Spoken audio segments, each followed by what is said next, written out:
और भगवान ने अपनी माया को, और यह भगवान की माया श्रीपति निज माया तब प्रेरी श्रीपति निज माया तब प्रेरी श्रीपति निज माया तब प्रेरी श्रीपति निज माया सुनहु कठिन करनी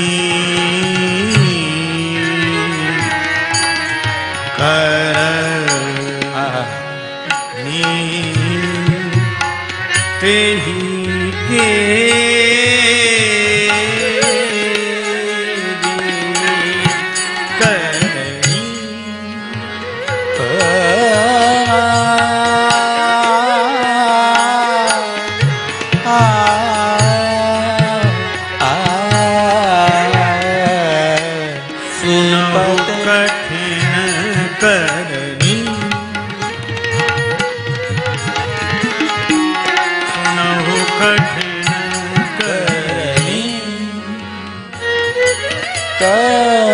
भगवान ने अपनी माया को बुलाया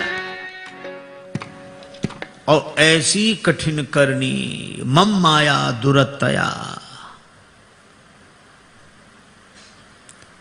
मेरे चेऊ मग महानगर ते सतयोजन विस्तार श्रीनिवास पुरते अधिक रचना विविध प्रकार।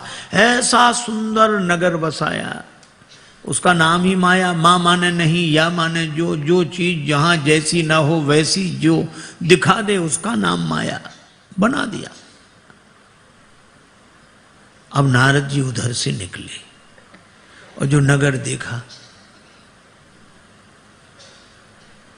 तो आपको नगर से क्या मतलब, अपना रास्ते से भगवान का भजन करते हुए आगे बढ़ जाते। पर नारद जी ने कहा कि नहीं, थोड़ा देखने में क्या बिगड़ता है, बड़ा अच्छा नगर है। नगर में चले गए। यहां बड़ी तैयारियां हो रही हैं। यहां का राजा शीलनिधि अपनी बेटी का विवाह कर रहा है। ठीक है, जब सुन लिया था कि विवाह हो रहा है तो जाने की जरूरत क्या। नारद जी ठहरे महात्मा,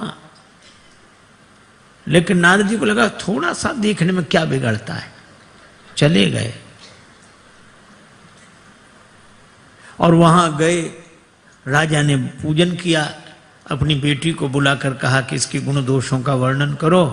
नारद जी ने जो हाथ पकड़ा और चेहरा देखा तो मुख की ओर देखते ही रह गए। एक महात्मा बड़ी अच्छी बात कहते थे, देखो भालो तको मत, बोलो चालो बको मत, खाओ पियो छको मत, चलो फिरो थको मत। पर नारद जी केवल देख लेते तो कुछ नहीं बिगड़ने वाली बात थी, वहीं से संभल सकते थे। पर बड़ी बार लगी रहे निहारी। राजा ने कहा इसके, हाँ, अब जो देखा लक्षण सब विचारी उर राखे, इसका जो विवाह जिससे होगा वो अमर होगा, उसे युद्ध में कोई जीतेगा नहीं। चर अचर जीव जिसकी सेवा करेंगे, ये सारे लक्षण भगवान के हैं। मानो हस्तरेखा कह रही थी कि भगवान से इनका विवाह होगा, तुम चक्कर में मत पड़ो। पर नारद जी ने सोचा कि इसका विवाह जिससे हो जाएगा उसमें ये लक्षण आ जाएंगे। नारद जी सोचने लगे हमारे भगवान होने में बस यही कसर है और तो कुछ है नहीं। लेकिन अब सुंदरता किससे मांगे, बिना सुंदरता के विवाह होगा नहीं। बहुविध विनय कीन तेहि काला, प्रगटे प्रभु कौतुकी कृपाला। भगवान कौतुकी हैं, प्रकट हुए। और यहां सब कौतुकी इकट्ठे हुए। मुनि कौतुकी नगर तेहि गए। पहले तो मुनि कौतुकी, फिर भगवान प्रकट हुए तो प्रगटे प्रभु कौतुकी कृपाला। और फिर वे दो जो रुद्रगण थे, विप्रवेश देखत फिर परम कौतुकी तेव। ये सब कौतुकी इकट्ठे हुए। और संभल कर बैठना जलवे मोहब्बत देखने वालों, और तमाशा खुद न बन जाना तमाशा देखने वालों। नारद जी तमाशा देखने गए थे और उस तमाशे ने तमाशा बना दिया भगवान की माया। भगवान प्रकट हुए, प्रभु विलोक मुनि नयन जुड़ाने, हाथ जोड़े प्रणाम किया। भगवान ने कहा पधारो देवर्षि। कैसे स्मरण किया? महाराज एक जरूरी काम आ गया। भगवान बोले लो और सुनो, कल ये काम को जीत कर आए थे, आज काम आ गया। पर मन ही मन बड़े प्रसन्न हुए कि धन्य है हमारी माया। भगवान ने कहा अच्छा अच्छा, तो क्या काम क्या है? अब आपके सामने संकोच होता, नहीं नहीं संकोच बताओ, विवाह करना। भगवान बोले वाह वाह वाह, इससे बढ़िया बात और क्या हो सकती है।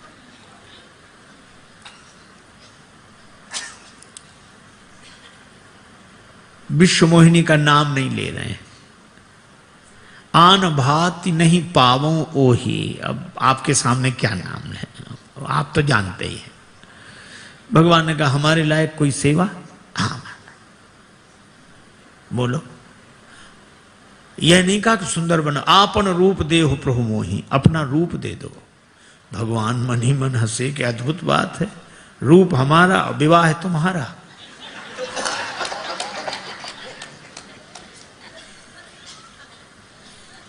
अब भगवान बड़े संकट में, राम सदा सेवक रुचि राखी, और सेवक है नारद जी, इनकी रुचि रखना चाहिए हमें। लेकिन अगर रुचि रखते हैं तो परिणाम अच्छा नहीं होगा। क्या करें? नारद जी को अगर सुंदर बना दिया तो जिंदगी भर के लिए बंदर बन जाएंगे। कौन नचाएगा? को जग काम नचाव न जेही। और अगर हमने इन्हें अपना बंदर बना लिया तो जिंदगी भर के लिए सुंदर हो जाएंगे। इसलिए नारद जी आए थे सुंदर बनने, भगवान ने बना लिया बंदर।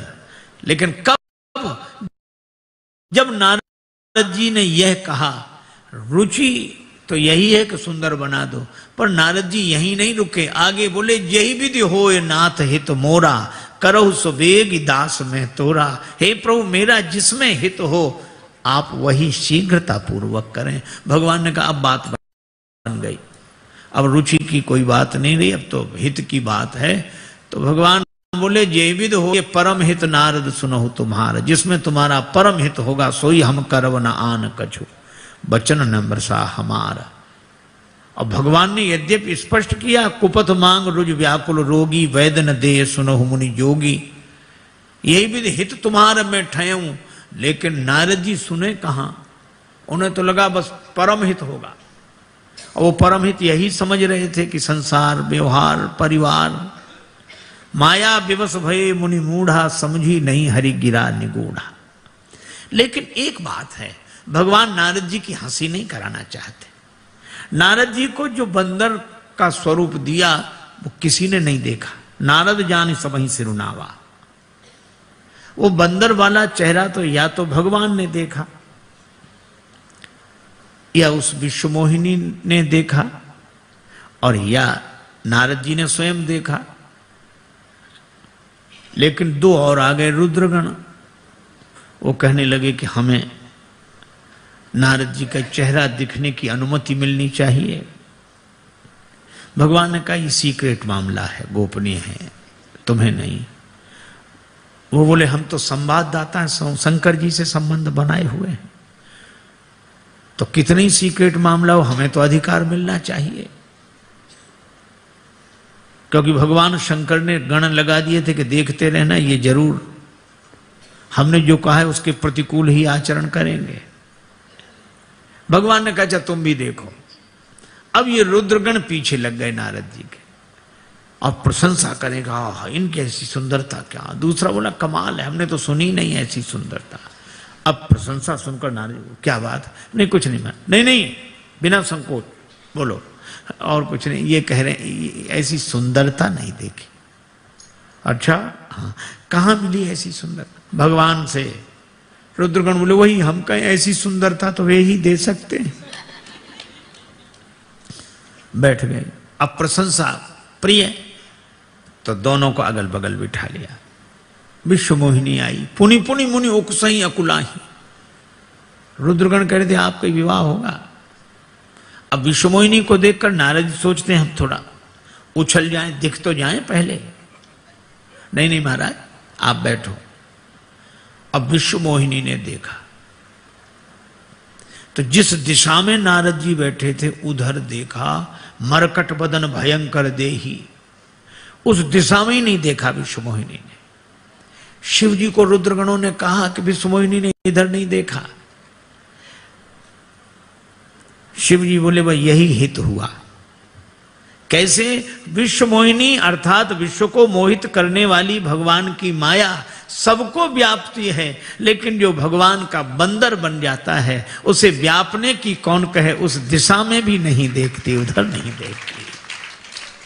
तो शिव जी ने भी निश्चय कर लिया कि हम भी बंदर ही बनेंगे, राम जी के बंदर बनेंगे।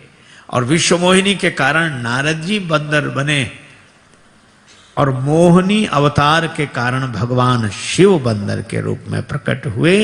यही शरीर रति राम सो सोई आदरहि सुजान, रुद्र देह तजि नेह बस हरते भे हनुमान।